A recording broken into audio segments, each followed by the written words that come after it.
story with Gibran Qureshi.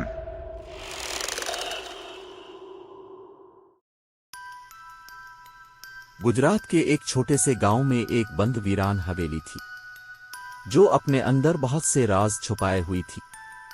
मकामी लोग भी उसके बारे में जिक्र करना पसंद नहीं करते थे। कुछ साल पहले इस हवेली को शादी हाल की जगह इस्तेमाल किया गया। वो एक ऐसा मनहूस वक्त था जब सब बाराती मौत की आगोश में सो गए। इस हादसे के बाद इस हवेली को बंद कर दिया गया। गांव के लोगों का कहना था कि अक्सर रात की तारीखी में चीखों पुकार की आवाजें सुनाई देती थीं। कुछ अरसा गुजर गया। कुछ सनसनी के मुतलाशियों का एक ग्रुप वहां या पहुंचा जो वो अपने प्रोग्राम के लिए एक वीडियो रिकॉर्ड करना चाहते थे।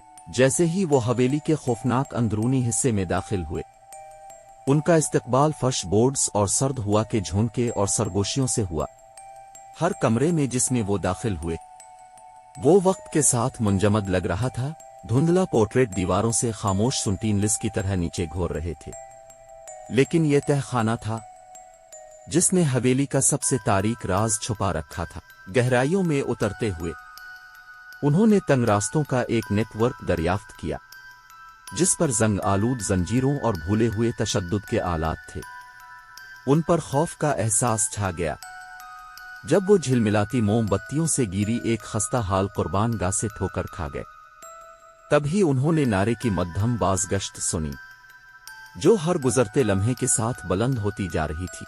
खौफजदा होकर उन्होंने भागने की कोशिश की, लेकिन हवेली उनके गिर्द घूमती और उन्हें अपनी खौफनाक गिरफ्त में फंसा रही थी। साए दीवारों के साथ साथ नाच रहे थे। अचानक एक जोरदार औरत की चीख सुनाई दी जिसमें दर्द ही दर्द था। नादीदा कुव्वतें उन्हें घसीटकर गहरी खाई में ले गईं, और जैसे ही ये नारा गूंजने वाले सनसनीखेज तक पहुंच गया, उन्हें एहसास हुआ कि वो अकेले नहीं हैं। चमकती हुई मोमबत्ती की रोशनी में उन्होंने अंधेरे से उभरती हुई अजीब और गरीब शख्सियतों की झलक देखी। उनके चेहरे शरारती मुस्कुराहटों में मुड़ गए। भागने के लिए कोई जगह बाकी ना थी। वो एक दूसरे के साथ घुल मिल गए। उनकी चीखें नापाक कोर्स से डूब गईं। इस रात के बाद से हवेली एक बार फिर खामोश हो गई। उसका खौफनाक राज उसकी दीवारों के अंदर दब गया, और ये लोग भी गुजरे लोगों की तरह माजी का हिस्सा बन के रह गए।